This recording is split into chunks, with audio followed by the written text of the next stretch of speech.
Far beyond our solar system, there exists a world unlike anything humans have ever seen. The planet Zephyria floats in space like a giant crystal ball, its surface covered in towers that sparkle and shine with their own inner light. This beautiful world is home to beings that look almost like angels from old stories, but much taller and more mysterious.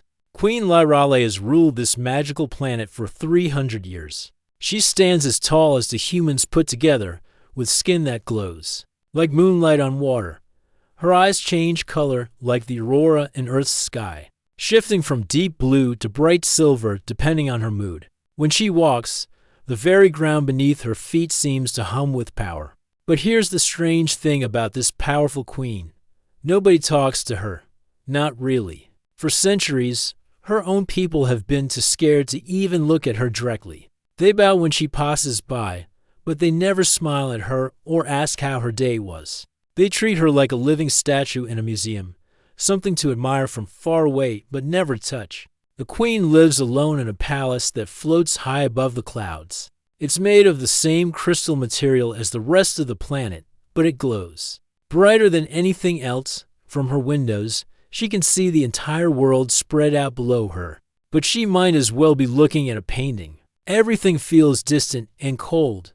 Her subjects call her the Ice Queen behind her back, though never loud enough for her to hear. They think she doesn't have feelings like they do. They believe she's more like a powerful computer than a real person, with hopes and dreams. What they don't know is that every night, the queen stands at her window looking down at the warm lights in their homes, wondering what it would be like to have dinner with friends or laugh at silly jokes. The truth is, Queen Lyrale has special powers that live inside her mind. She can move mountains with just a thought or create storms that last for weeks. These powers grow stronger when she feels strong emotions like anger, sadness, or even joy. Long ago, when she was much younger, she tried to have close friends. But every time she got excited or upset, her powers would burst out like lightning.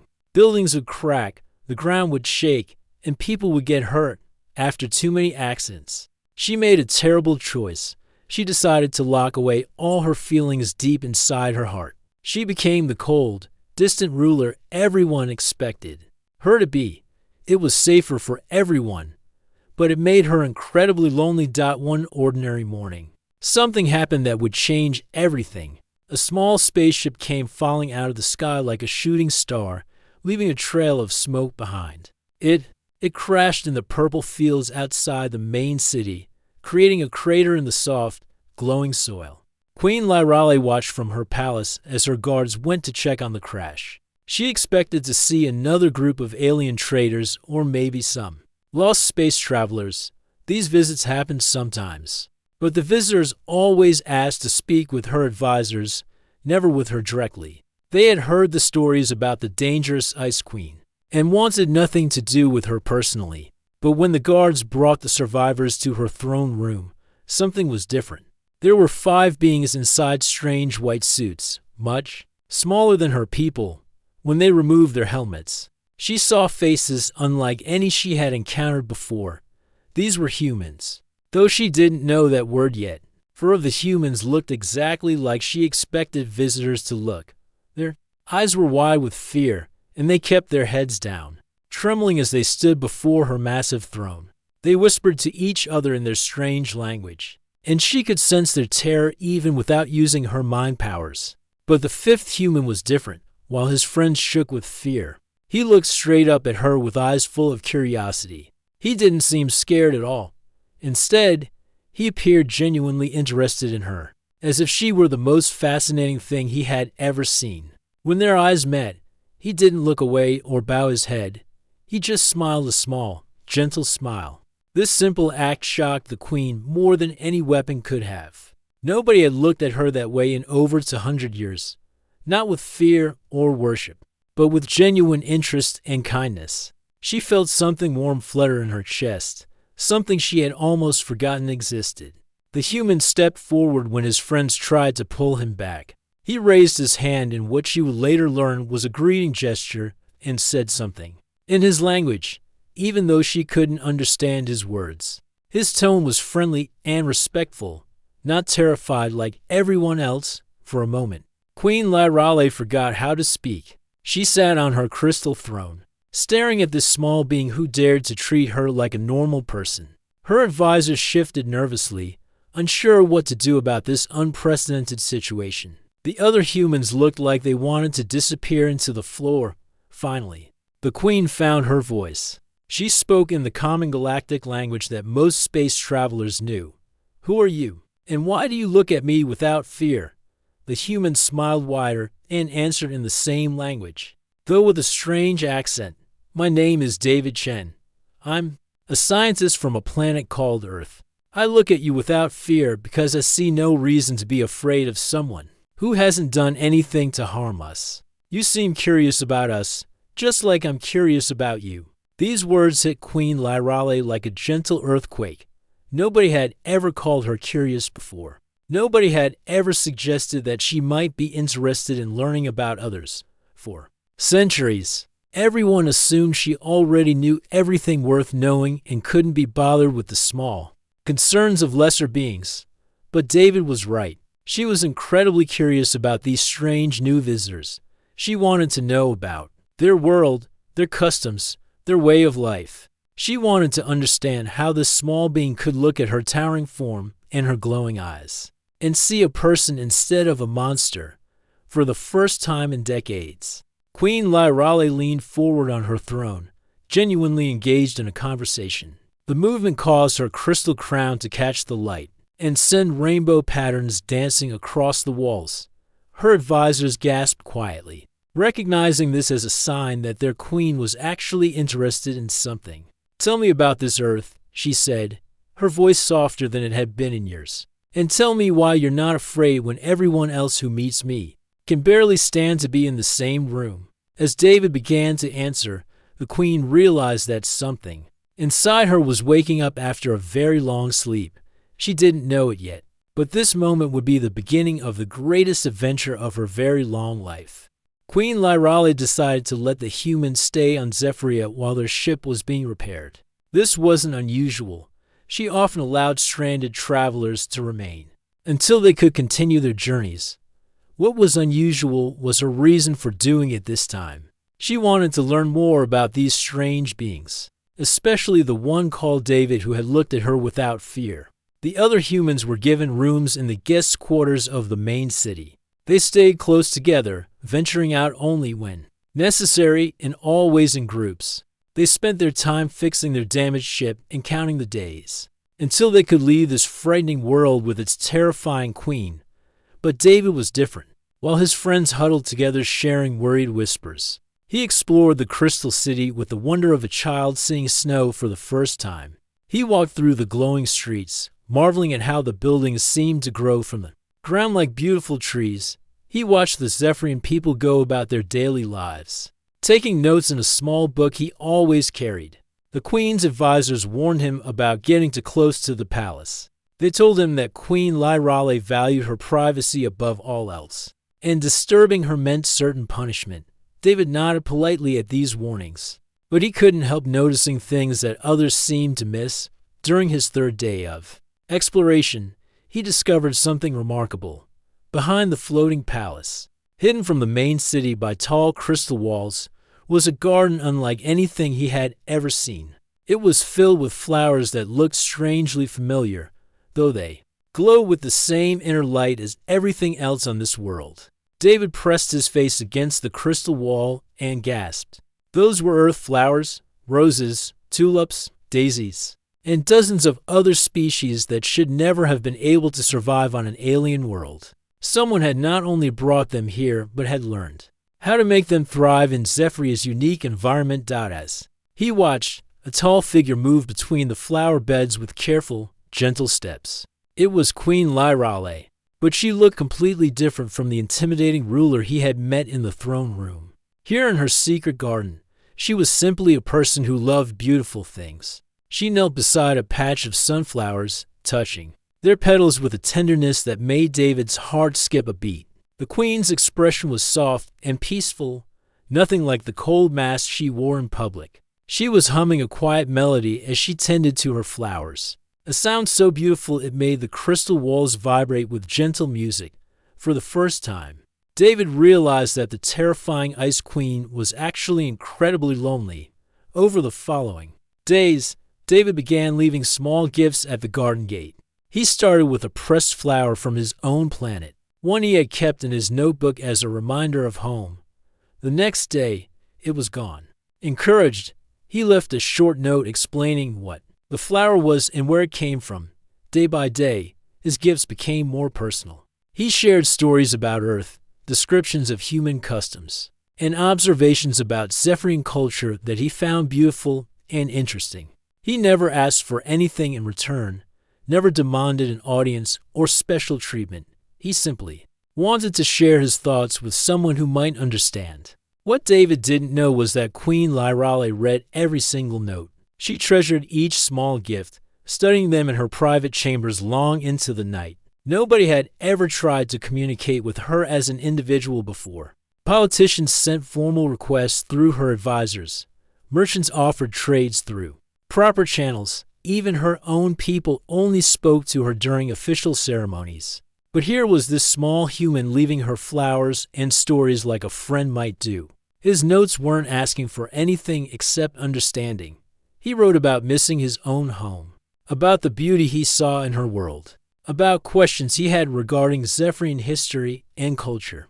He treated her like a person who might have opinions and feelings worth knowing about. One evening, as David sat in the city square writing in his notebook, he noticed something that made him smile. High above in her crystal palace, a tall figure stood at one of the windows. Queen Lyrale was watching him, just as he had been watching her. When their eyes met across the distance, neither looked away. Instead, David raised his hand in a gentle wave, the same friendly greeting he had given her in the throne room. For a moment, the queen stood perfectly still. Then, so slightly that anyone else might have missed it, she nodded her head in acknowledgement. It was the smallest possible response, but to David, it felt like a victory. The real change came during David's second week on Zephyria. A group of local children were playing near one of the tall crystal towers when a section of the building began to crack.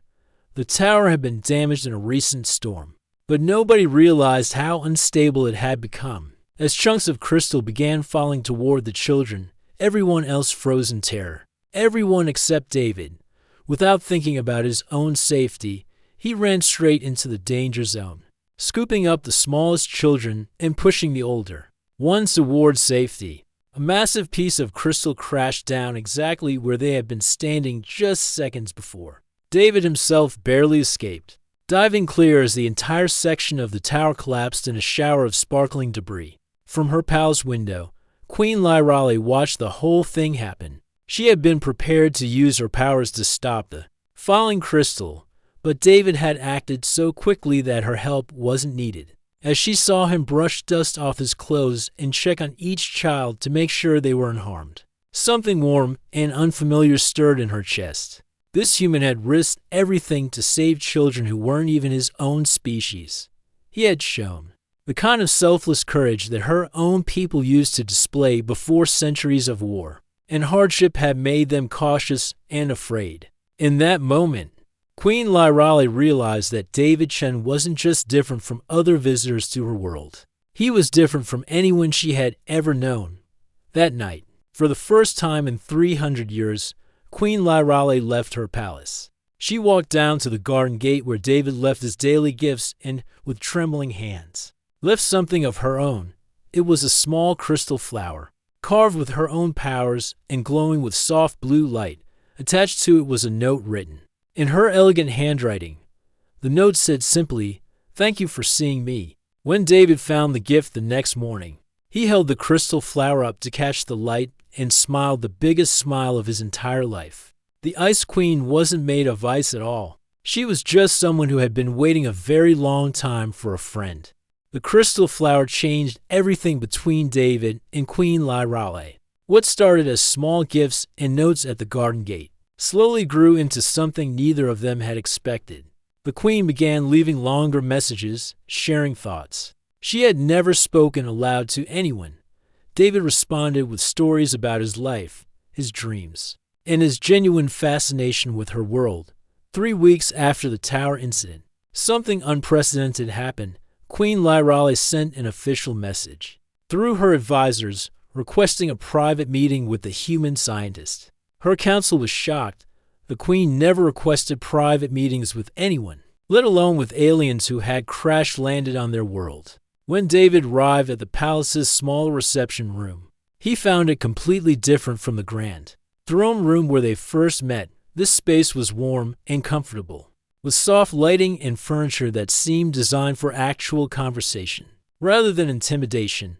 Queen Lyrale waited for him there, but she looked different too. She had chosen to appear in a simpler form, closer to human height, though she still glowed with her natural inner light. "I wanted to thank you properly," she said, her voice softer than he had ever heard it, "for what you did for the children, and for treating me like a person instead of a weapon." David sat down carefully, still amazed that he was actually having a casual conversation with the most powerful being on the planet. "You don't need to thank me for being decent," he said with a gentle smile, "though I am curious about something. Those earth flowers in your garden, how did you get them?" For the first time in centuries, Queen Lyrale laughed. It was a beautiful sound, like wind chimes made of crystal. "I've been collecting samples from visiting ships for decades," she admitted. "I study them in my spare time, trying to understand the worlds they come from. Your planet's flowers are particularly resilient. They seem to want to grow here, just like you wanted to understand the worlds they came from." David said thoughtfully, "You're not the cold, unfeeling ruler everyone thinks you are. You're incredibly curious about life beyond your own world." The queen looked surprised, as if nobody had ever pointed this out before. "I suppose I am," she said slowly. "It gets lonely ruling from a distance. Learning about other worlds makes me feel connected to something larger than myself." Their conversations became a regular occurrence every few days. David would visit the palace for what the queen officially called cultural exchange meetings, but really, they were just two people getting to know each other. David learned about Zephyria's history, about how Queen Lyrale's people used to be warm and emotionally open, before wars with other planets taught them to be suspicious and distant. Queen Lyrale learned about human customs, about families and friendships, about the way people on Earth celebrated happiness and supported each other through difficult times. She was especially fascinated by the concept of choosing your own family through close friendships, something that didn't exist in Zephyrian culture. "On my world, relationships are determined by status and duty," she explained during one of their talks. "I've never had what you humans call a friend." "Well," David said with that warm smile she was beginning to treasure, "you have one now." But their growing friendship faced serious challenges. The queen's advisors were growing suspicious about these regular meetings. They worried that their ruler was becoming too attached to a temporary visitor, and they whispered among themselves about what this might mean for Zephyria's stability. David's fellow crew members were having their own concerns. They were eager to repair their ship and leave this strange world behind. But David seemed perfectly happy to stay forever. They couldn't understand his fascination with a being they still saw as dangerous and unpredictable. The situation became even more complicated when other alien dignitaries began arriving on Zephyria. Word had spread through the galaxy that the famous Ice Queen was accepting visitors, and several powerful leaders saw this as an opportunity for political advancement. They came bearing expensive gifts and formal proposals of alliance through marriage, viewing Queen Lyrale as a valuable asset rather than a person. Queen Lyrale found these political suitors exhausting and insulting. They spoke about her in the third person even when she was sitting right there. They discussed her powers and her planet's resources, as if she were a business deal to be negotiated. None of them showed any interest in her thoughts, her feelings, or her dreams. The contrast between these calculating visitors and David's genuine friendship became more obvious. Every day, while alien princes offered her wealth and power, David brought her simple gifts like interesting rocks he found during his walks or funny stories about his adventures on other worlds. While suitors spoke about what she could do for them, David asked about her hopes for her people and her vision for Zephyria's future. During one particularly difficult week, when 3 different alien delegations were staying in the palace trying to negotiate marriage contracts, Queen Lyrale felt more trapped than ever. She had grown used to David's friendship, to having someone who saw her as a complete person rather than just a powerful ruler. The thought of entering a political marriage with someone who would never understand her real self felt unbearable. The crisis came during a formal dinner with one of the visiting delegations. The alien ambassador was discussing Queen Lyrale's breeding potential and the advantages of combining their species' abilities, as if she weren't sitting right there listening to every word. The queen felt her carefully controlled emotions beginning to surge, her powers responding to her anger and disgust. The crystal glasses on the table began to vibrate. The lights in the room flickered. Everyone at the dinner could sense the dangerous energy building in the air, but nobody understood what was happening, except David, who was also present as a cultural consultant. Without hesitation, David stood up and did something that shocked everyone in the room. He walked directly to Queen Lyrale's side and placed his hand gently on her arm. "Would you like to show me the night garden?" he asked calmly. "I think the moonflowers might be blooming." The simple touch and the gentle suggestion were enough to break through the queen's rising panic. She nodded gratefully and allowed him to escort her from the room, leaving behind a table full of confused and worried alien dignitaries. Outside in the garden, Queen Lyrale finally lost control of the emotion she had been holding back. She began to glow more brightly, her powers crackling around her like lightning. "I can't do this anymore," she whispered, tears streaming down her luminescent face. "I can't pretend to be nothing but a weapon or a political tool. But if I let myself feel too much, if I care too deeply about anything, my powers will destroy everything I touch." David watched her struggle with compassion and understanding. "What happened before?" he asked gently. "What made you so afraid of your own emotions?" Through her tears, Queen Lyrale told him the story she had never shared with anyone centuries ago. When she was younger and less experienced, she had fallen in love with a Zephyrian noble who saw past her royal status to the person underneath. Their relationship had been beautiful and passionate, but when he died in an accident, her grief had been so overwhelming that her psychic powers erupted uncontrollably. The resulting energy wave had damaged half the capital city and injured hundreds of her subjects. "I swore that day never to let my emotions grow that strong again," she said. "It's safer for everyone if I remain distant and cold." David listened to her story with growing understanding. "But you're not that same person anymore," he said. "You've learned to control your powers much better, and more importantly, you've learned that caring about people doesn't have to mean losing control. Look at how you've handled our friendship. You've let yourself care about someone without destroying anything." As if to prove his point, David stepped closer to the glowing queen and took her hands in his own. Instead of being burned by her energy, he felt only warmth and gentleness. Queen Lyrale looked down at their joined hands in amazement. She was experiencing strong emotions, affection, gratitude, and something deeper she was afraid to name. But her powers remained completely stable.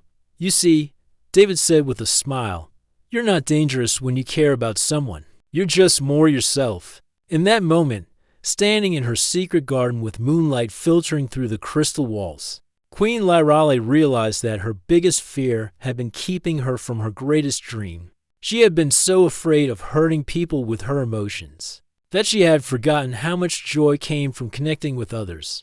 But she also realized something else, something that both thrilled and terrified her. Her feelings for David had grown far beyond friendship, and she had no idea whether a human could ever care for someone like her in the same way. As they stood together in the garden, both of them felt the weight of an unspoken question hanging in the air between them. Everything was about to change, and neither of them knew if they were brave enough to take the next step. After that night in the garden when Queen Lyrale shared her deepest fears, everything changed between her and David. They both felt the shift, like the moment when winter finally gives way to spring.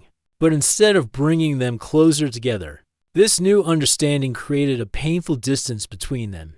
Queen Lyrale withdrew into her palace, canceling their regular meetings and returning to her cold, distant behavior. The political suitors took this as encouragement, believing their negotiations were finally making progress. But David knew better. He could see the sadness in her glowing eyes. Whenever their paths crossed in the palace corridors, she was protecting herself the only way she knew how, by pushing away the person who mattered most to her. David's crew members were thrilled by this development. Their ship was nearly repaired, and they were eager to leave Zephyria behind and continue their mission. They couldn't understand why David seemed so unhappy about their upcoming departure. To them, the Queen was still a dangerous alien ruler, and David was just a scientist who had gotten too attached to his research subject. But David wasn't thinking about Queen Lyrale as a research subject anymore. Somewhere between their first conversation and that emotional night in the garden, he had fallen completely in love with her, not with her power or her royal status, but with the lonely, curious, kind person hiding behind the crown. The thought of leaving her behind felt like tearing his own heart in half. For weeks, David threw himself into research with desperate energy. He spent long hours in Zephyria's great library, studying ancient texts about Zephyrian culture and history. He learned about their old bonding ceremonies, about how couples used to share their emotions safely through special crystal technology that no longer existed. Late at night, David would send messages back to Earth using his ship's communication system. He contacted every scientist he knew, sharing his discoveries about Zephyrian psychic abilities and asking for help developing technology that might allow emotional connections without dangerous power surges. Most of his colleagues thought he was asking purely for academic reasons, but his closest friend Dr. Rivera suspected there was something more personal behind David's urgent requests. Meanwhile, Queen Lyrale was facing her own crisis. The alien suitors were becoming more demanding, expecting her to choose one of them soon. Her advisors were pressuring her to make a political marriage that would strengthen Zephyria's position in the galaxy. Even her own people seemed to expect her to remain the cold, untouchable ruler they had always known.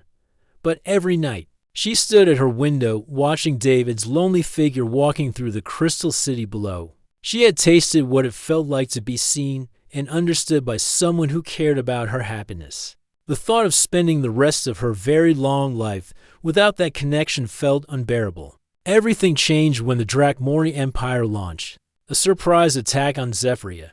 The Drakmori were a warlike species that had been planning this invasion for years. They had studied Queen Lyrale's behavior patterns, expecting her to respond with cold, calculated strategy as she always had before.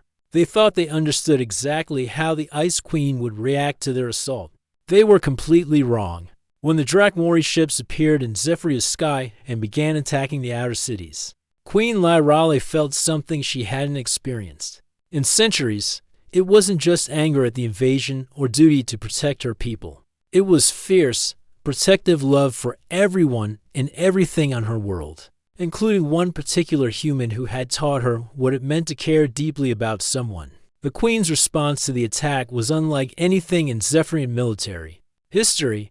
Instead of the cold, efficient defense the Drakmori expected, they faced a ruler fighting with the passion of someone protecting her family. Her psychic abilities, enhanced by emotion rather than controlled by logic, created defensive shields that were stronger than ever before. She moved through the battle like a force of nature, saving her people with power guided by love rather than duty. David watched the battle from the palace, his heart in his throat as he saw Queen Lyrale fighting with such incredible grace and strength.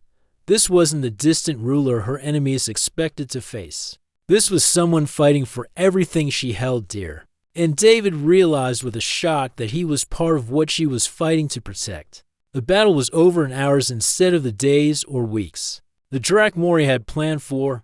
Queen Lyrale's emotionally enhanced abilities had made her more powerful than ever, but also more precise and controlled. She had saved her world without losing herself to destructive rage, proving that her greatest fear had been wrong all along. In the aftermath of the victory, as news of the battle spread throughout the galaxy, something unprecedented happened. Instead of fearing Queen Liralay's display of power, other worlds were impressed by her passionate defense of her people. Diplomatic requests began pouring in from species who wanted to ally themselves with a ruler who clearly cared so deeply about protecting those under her care. But David barely noticed the political implications.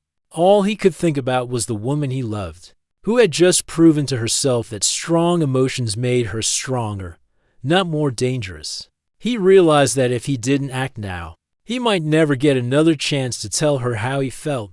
David spent 3 sleepless days preparing for what he was about to do.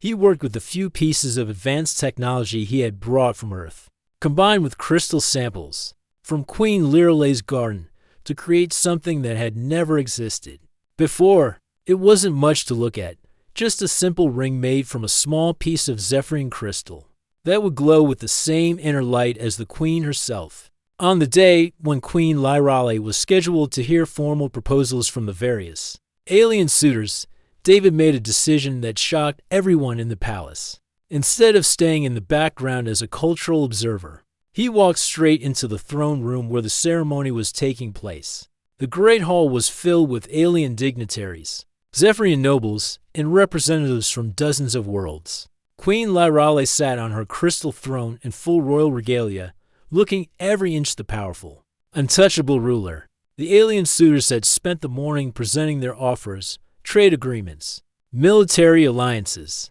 and political advantages that would come with marriage to their respective leaders. David walked through the crowd of surprised aliens and nervous Zephyrian courtiers, his heart pounding so hard he was sure everyone could hear it. He had no royal blood, no vast wealth, no powerful army to offer. He was just a human scientist from a small planet that most of the galaxy had never heard of. When he reached the base of the throne, David dropped to one knee in the traditional Zephyrian gesture of respect. But then he did something that had never happened in the planet's royal court. He looked up at Queen Liralay with all the love and hope in his heart shining in his eyes, pulled out the simple crystal ring he had made, and spoke words that would change the worlds forever. "Your Majesty," he said, his voice carrying clearly through the silent hall, "I have no armies to offer you, no wealth or political power. I can't give you anything except my promise to see you as you truly are for the rest of my life. You are not a weapon or a political tool.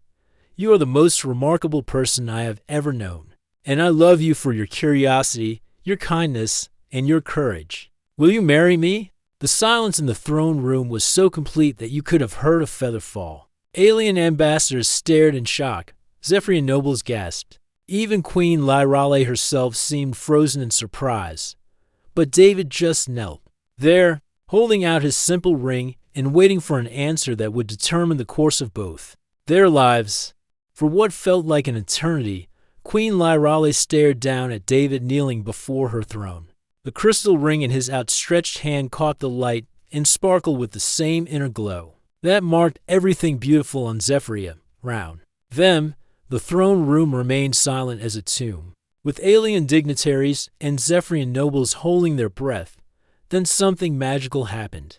Queen Liralay began to smile, and as she did, her natural glow brightened until the entire throne room was filled with warm, gentle light.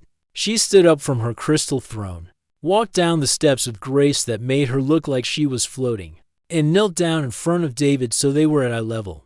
"David Chen," she said, her voice filled with wonder and joy, "you have given me something I thought I could never have. You've shown me that I don't have to choose between being a good ruler and being a complete person. Yes, I will marry you." The throne room erupted into chaos. Some of the alien suitors protested loudly, claiming that a marriage between species was impossible and politically dangerous.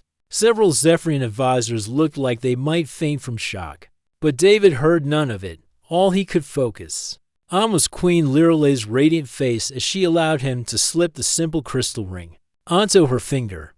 The moment the ring touched her skin, something incredible happened. Instead of the wild energy surges that everyone expected, Queen Liralay's power settled into perfect harmony. The crystal ring, made from materials of both their worlds, seemed to create a bridge between David's calm human energy and her powerful Zephyrian abilities for the first time in centuries. She experienced strong emotions without any dangerous side effects. News of the engagement spread across the galaxy faster than light travel. The story of the human who proposed to the untouchable alien queen became legend within days. Some species were scandalized by the idea of such an unprecedented union.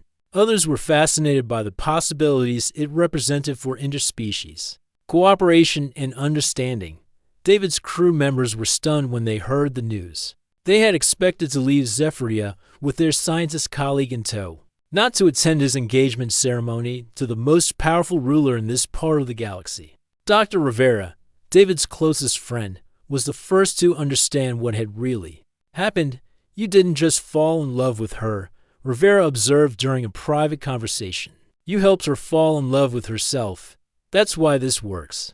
The engagement period lasted 6 months, during which David and Queen Lyrale worked together to plan not just a wedding, but a new approach to leadership and diplomacy. The technology David had developed to help manage psychic energy turned out to have applications far beyond their personal relationship. Other Zephyrians who had been afraid of their own abilities began to explore emotional connections they had denied themselves for generations. Queen Lyrale, meanwhile, began to transform her entire approach to ruling. Instead of the distant, intimidating figure she had been for centuries, she became more accessible to her people. She held regular meetings where ordinary Zephyrians could speak with her directly. She visited schools and hospitals, showing genuine interest in her subjects' daily lives. The changes weren't just political, they were personal. For the first time in her long life, Queen Lyrale had someone who knew all her fears and dreams. Someone who loved her for who she was rather than what she could do for them. David became not just her partner, but her closest advisor, helping her bridge the gap between her role as a ruler and her identity as a person. Their wedding day was unlike anything the galaxy had ever seen. Representatives from hundreds of worlds attended the ceremony, which blended human and Zephyrian traditions in ways that created new possibilities for cultural exchange. Instead of the cold, formal affair that royal weddings usually were, this celebration was filled with genuine joy and laughter.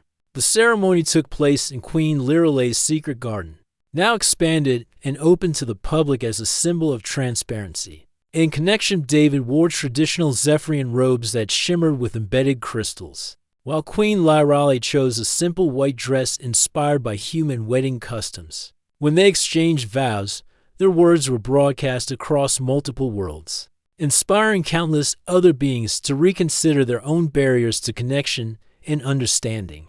But the real transformation came after the wedding, as David and Queen Lyrale settled into their life together. The queen who had once ruled from a distance now worked alongside her husband to create new programs for education, cultural exchange, and scientific cooperation. David's natural curiosity and scientific background helped Zephyria develop new technologies, while his emotional intelligence helped the queen connect with her people in ways she never had before. Their partnership became a model for other worlds. Species that had been suspicious of each other for generations began to engage in meaningful diplomatic discussions. The idea that differences could be strengths rather than obstacles started to spread throughout the galaxy. 2 years after their wedding, Queen Lyrale and David welcomed their first child, a daughter who inherited her mother's gentle glow and her father's curious spirit. Little Elena was living proof that love could bridge any gap, no matter how impossible it seemed. She grew up speaking both human languages and Zephyrian crystal song, equally comfortable in her mother's floating palace and her father's research laboratory. As Elena took her first steps through the crystal gardens where her parents had fallen in love, Queen Lyrale often reflected on how much her life had changed.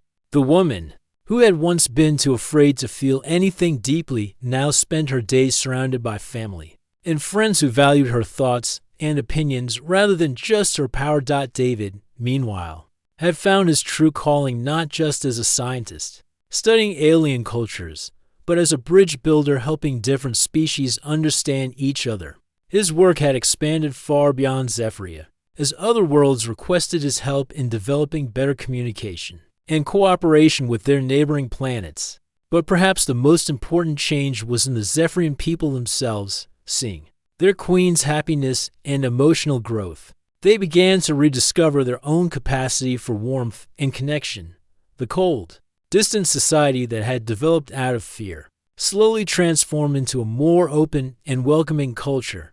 On quiet evenings, David and Queen Lyrale would walk through their garden with little Elna, pointing out the different flowers and telling her stories about the worlds they came from.